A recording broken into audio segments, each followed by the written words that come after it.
Yo, what is up, guys? I'm gonna be a Havel monster for this one. So, what we're doing is we're gonna just show off a nice little review of us being Wolverine and how bad it is to be Wolverine in Dark Souls 1. So, first off, you gotta be silent because you're stalking people in the night. Also, I didn't have enough Titanite shards and I didn't feel like going back to Undead Parish for this. When we stop by there, we're actually gonna stop by the blacksmith and pick up a few because I'm lazy. So basically, though, the way these claws work is they're a fairly good combat, like, weapon type. The only problem I see with them is the low damage. That can be fixed by upgrading them, though. Legit, though, like, you could stream up some serious combos with this. Although, it seems more like it could be one-handed more than anything. The reason I say that is because, doing one-handed does a lot more damage than just clicking your left bumper and doing that. And it's also faster and can actually chain. Clicking your left bumper does not chain, it just does that. Like, you could chain it if you do right bumper then left bumper, but why would you do that when you could just spam right trigger and it's the exact same time, and it does, I think it's like literally 5% more damage, 2%. Like, it's not a noticeable amount, but it's noticeable. Like, in my case, because these weapons are +3 and my stats are what they are, it's 4 damage. 4 damage isn't a lot, but 4 damage is a fairly good noticeable number.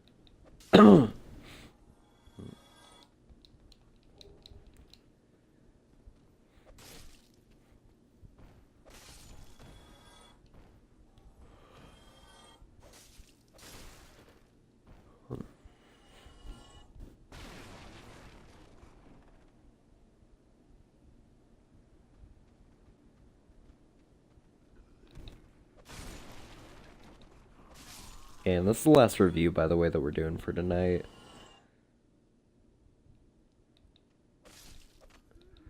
Anyway, though, so this weapon's not too bad. It does need to be a higher level, though, for when you're dealing with bigger monsters. For the Undead Berg, though, it's fairly useful off the basis that you can literally just cleave your way through enemies.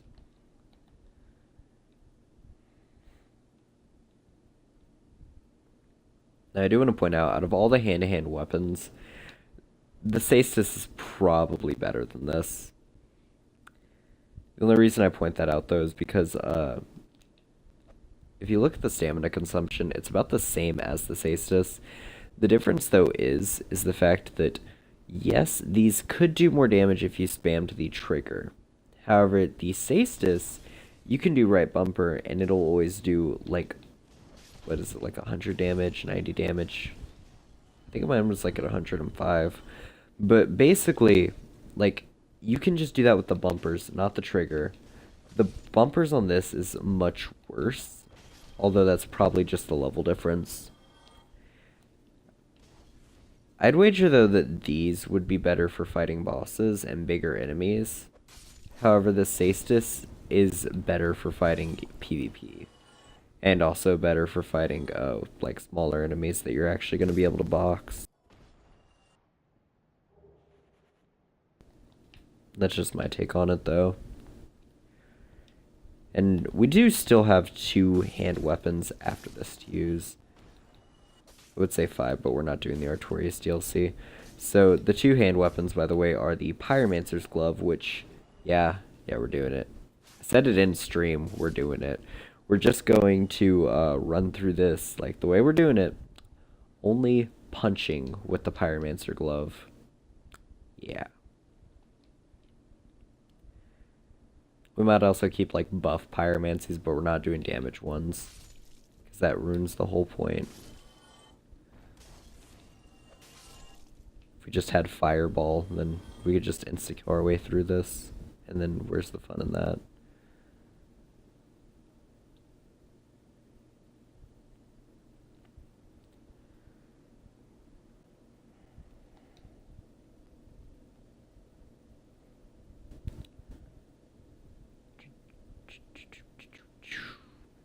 You might be wondering why I picked a Havel monster for this.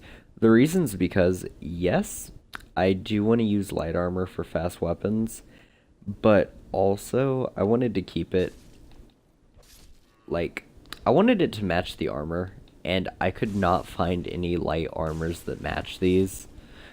So I was just like, have a rock monster with claws, that should be fine. That matches totally.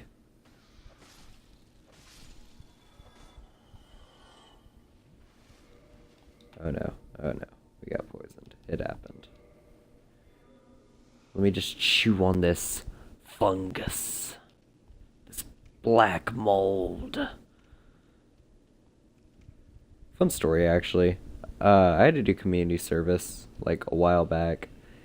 And there was actually somebody who donated to a food pantry. Black moss. All in big Japanese letters. We had to throw it out because there was no expiration date, but we didn't know what the heck we were going to do with that if it had an expiration date. Because if it has one, you can't just throw it out or you're wasting it. And that goes against the pantry's rules. We're honestly just really happy when we got to throw it out, though, because the stuff looked disgusting.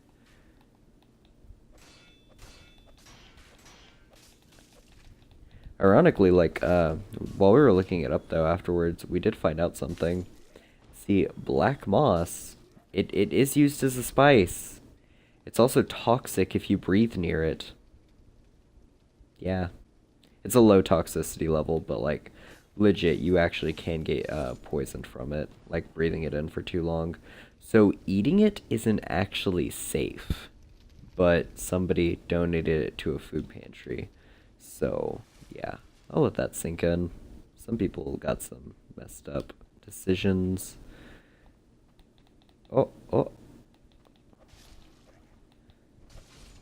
The rolling attack on this weapon's bad. It's just a flat out lunge. But for a rolling attack, that isn't good. It's better if it's a sweeping attack. Either that or a slam. Like, okay, if you roll and then press right bumper, you roll again, but it's like a tiny roll.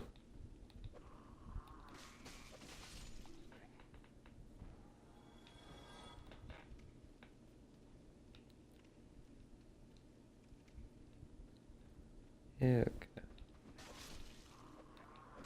Also, for literally all of our Spear videos, we're playing as Ornstein. Thought I'd point that out. Because, like, the only character I legitimately can think of when I think of, like, Spears is Ornstein. I can't think of any funny references or anything.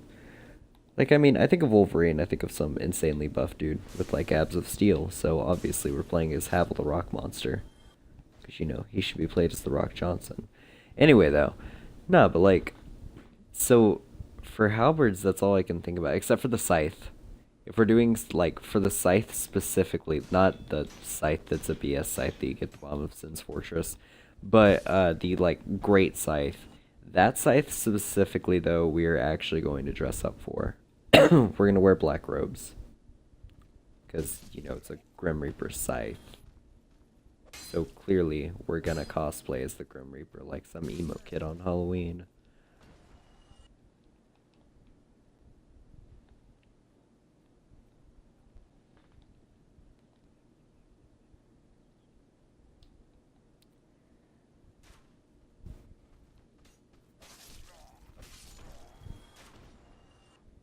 I'm a rock monster.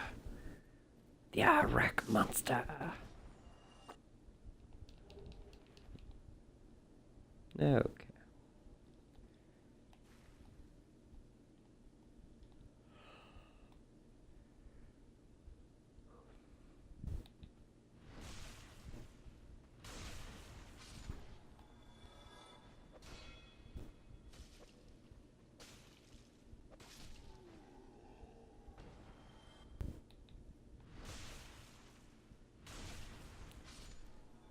Okay. Oh, he dropped something.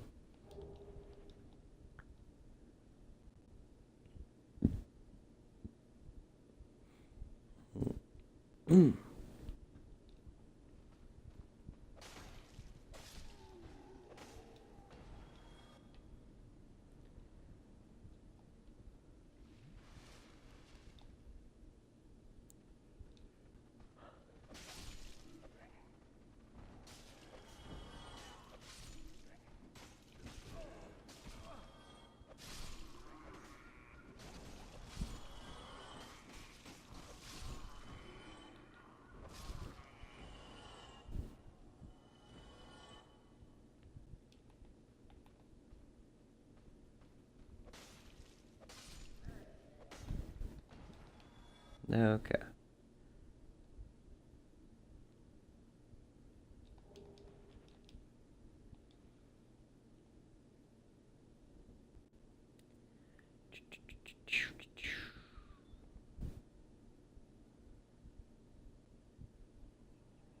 Yeah, okay. By the way, we're doing summaries for the weapon description will be in the description of the video. So basically, like for example, out of the weapons of its class type, what are its pluses and downsides? I try to keep them fairly straightforward. So maybe like just 4 lines.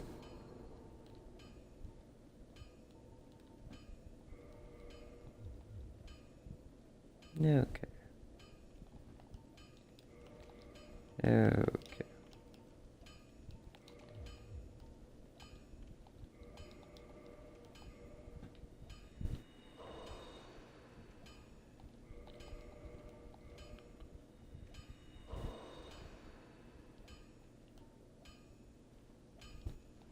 But perhaps I've no. Yeah, okay, that's nice. Anyway, so yeah, we need a couple tiny shards. That'll be enough. That'll be enough for a few trips, yeah. Okay. Don't get your. We'll probably need more later, but that's fine for now.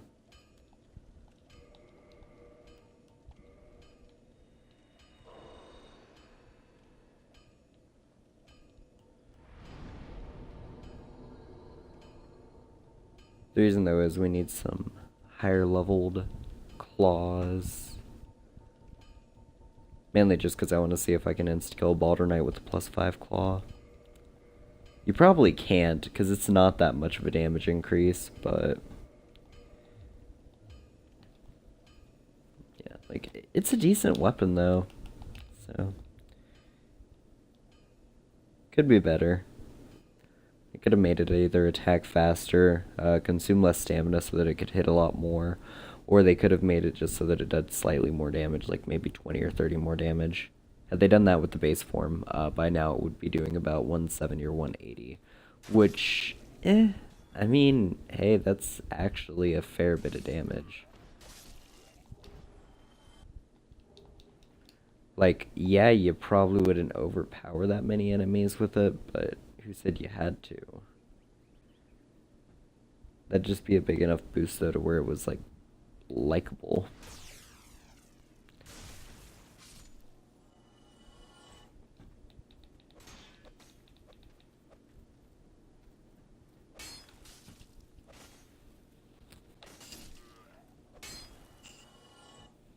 Okay, also, just as a side note, for melee weapons in general that are for hands, you sometimes with some of your combos will hit people when they're behind you. The only reason I'm going to point that out is because that's really weird. Like, it hits people when they're beside you, behind you. It's really not good at aiming. I guess that's the best way to put it.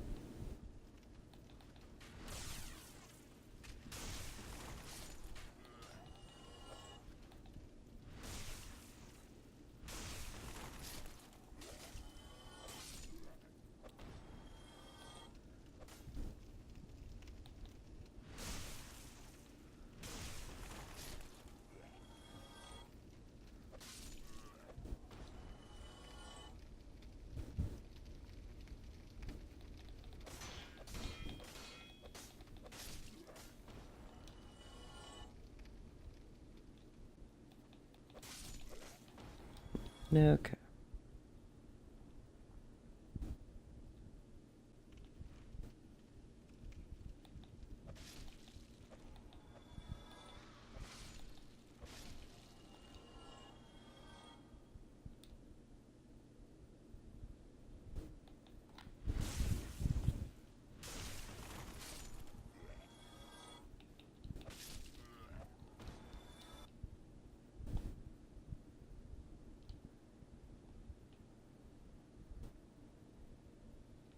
And we are here. Okay, so let's read these weapons descriptions real quick. Okay, so a weapon formed by 3 sharp claws. Attacks cause bleeding, and the wounds inflicted are not easily mended. Proof weapon of the spooks of an eastern land. Okay. Well, that was fun. Anyway, I hope y'all had fun watching, and I will see y'all next time. Stay tuned for the next review, guys. See ya.